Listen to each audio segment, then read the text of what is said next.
বিসমিল্লাহির রহমানির রহিম। আলিফ লাম মিম।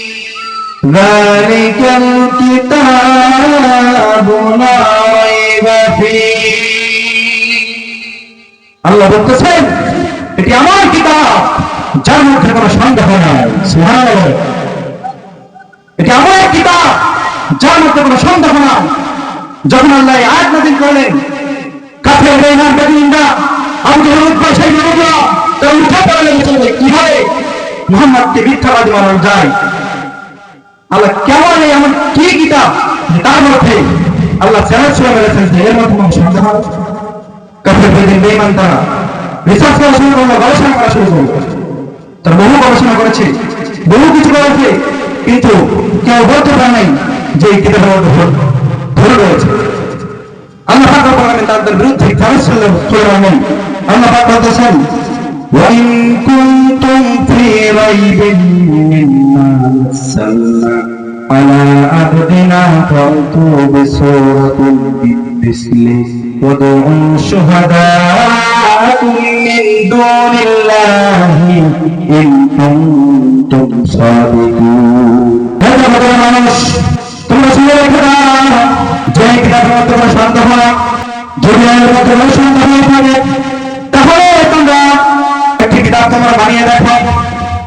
তারা রিসার্চ করে গবেষণা করে কোন কিতাব তারা বানাতে দূরের কথা, একটি সূরা তারা গবেষণা করে করতে পারে নাই।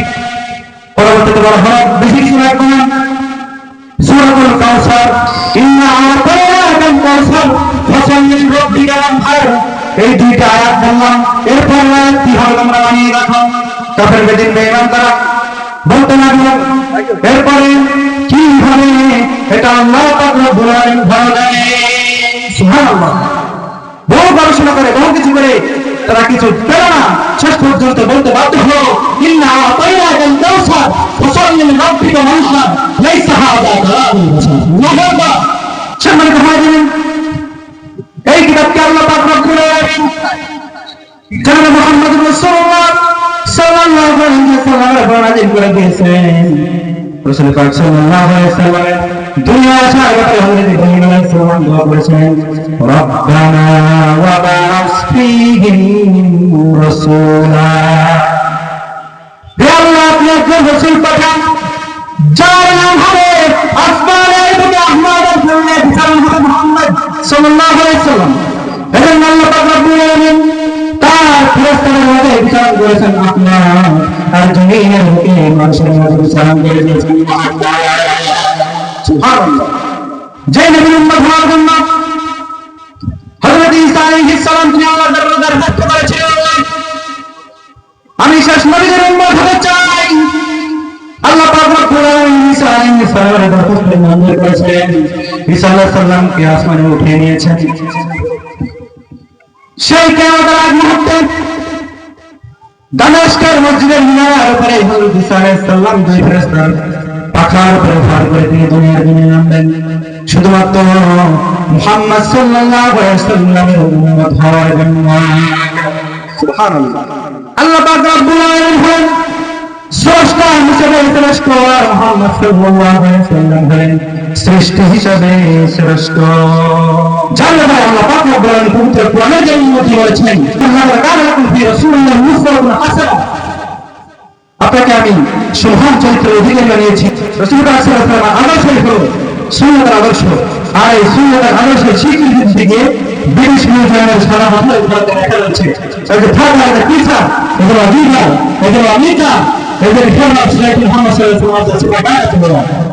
মুহাম্মদ সাল্লাল্লাহু আলাইহি ওয়াসাল্লাম একজন পিতা হিসেবে, একজন সমাজ সংস্কারক হিসেবে, একজন আইন প্রণেতা হিসেবে তিনি একজন মহামানব, তবে সুপার ম্যান, তবে মুহাম্মদ সুবহানাল্লাহ। রাসূল পাক সাল্লাল্লাহু আলাইহি ওয়াসাল্লাম তার জীবনে 4 বার সিনা চাকরা হয়েছে। প্রথমবার যখন হয় রাসূল পাক সাল্লাল্লাহু আলাইহি ওয়াসাল্লামের বয়স ছিল 8 থেকে 6 বছর বয়স। কোন রাতে 4 বছর, কোন রাতে 6 বছর। নবী তার যুদ্ধের সাথে খেলা করতেছিলেন, এমন সময় যুদ্ধে দৌড়ে এসে হালিমাতুস সাদিয়া রাদিয়াল্লাহু তাআলা আনহাকে ফিরিয়ে বলতেছেন, মা সর্বনাশ, কে যেন তোমার ছেলে মুহাম্মদ সাল্লাল্লাহু আলাইহি ওয়াসাল্লামের উপরে দিয়েছে। হালিমাতুস সাদিয়া রাদিয়াল্লাহু তাআলা আনহা দৌড়ে গিয়ে দেখেন নবী বসে কথা বলেন না। একবার আসমানের দিকে তাকায়, একবার জমিনের দিকে তাকায়। হালিমাতুস সাদিয়া রাদিয়াল্লাহু তাআলা আনহাকে বলতেছেন, বাবা তোমার কি হয়েছে? আমি খেলা করতেছিলাম, দুইজন ফেরেশতা এসে আমাকে শুইতে বললো, তারপরে আমি আর কিছু বলতে পারি না। তবে আমি দুইটা তফাৎ দেখতে পাই। আমি যদি আসমানের দিকে তাকাইতাম, আসমানের চন্দ্র সূর্য নক্ষত্র বলে দেখতে পাইতাম। এখন যদি আমি আসমানের দিকে তাকাই, ফাঁকা আন্নি দিয়ে সরব পিতাইসা, আমি এখন আসমানের দিকে তাকাইলে আল্লাহ পাকের সাত আসমান ছাড় করে করেন আল্লাহ পাকের আরশ দেখতে পাই। সুবহানাল্লাহ। এরপর বলতেছেন না, আর যদি আমি জমিনের দিকে তাকাইতাম, শুধু এই জমিনটাই দেখতে পাইতাম। কিন্তু এখন যদি আমি জমিনের দিকে তাকাই, তাহতাল বাহরি না, জমিনের নিচে আমি একটি সাগর দেখতে পাই, তার নিচে আমি একটা আগুনের সাগর দেখতে পাই। তার কথা থেকে আমি হাদিস করেছি, ইমাম জারকাশী তার শরহ ফাতুল মাজিদের মধ্যে হাদিসটি উল্লেখ করেছেন। আব্দুল্লাহ ইবনে আব্বাস রাদিয়াল্লাহু তাআলা قال في أذنه خارج من الجنان أبشر يا محمد صلى الله عليه وسلم فما بقي يوم إلا وقد أوتيته فأنت أكثرهم علما وأشجعهم قلبا একটি জবান বন্ধ থাকবে না, ঠিক আল্লাহু আকবার। আব্দুল্লাহ ইবনে আব্বাস রাদিয়াল্লাহু তাআলা রাসূলুল্লাহ সাল্লাল্লাহু আলাইহি ওয়াসাল্লাম যখন সুবহানাল্লাহ হলো, জান্নাতের মেহমান ফেরেশতা নবীকে কান ধরে এসে বলতেছেন, ইয়া রাসূলুল্লাহ, ইয়া হাবিবাল্লাহ, আপনার জন্য সুসংবাদ। আল্লাহর আমিন, আপনার আগে যত নবী রাসূল এসেছেন সমস্ত নবীদের আল্লাহ পাক রব্বুল আলামিন প্রেরণ করেন নাই, যত আপনি রাসূলকে আল্লাহ পাক রব্বুল আলামিন দান করে দিয়েছেন। সুবহানাল্লাহ। কোরআন শরীফের আল্লাহ নিজেই বলতেছেন, মা ফারাতনা ফিল কিতাবি মিন শাই, এমন কোন বিষয় নেই, এমন কোন সেক্টর নাই জানি আল্লাহ পাক রব্বুল আলামিন জানেন। সুবহানাল্লাহ।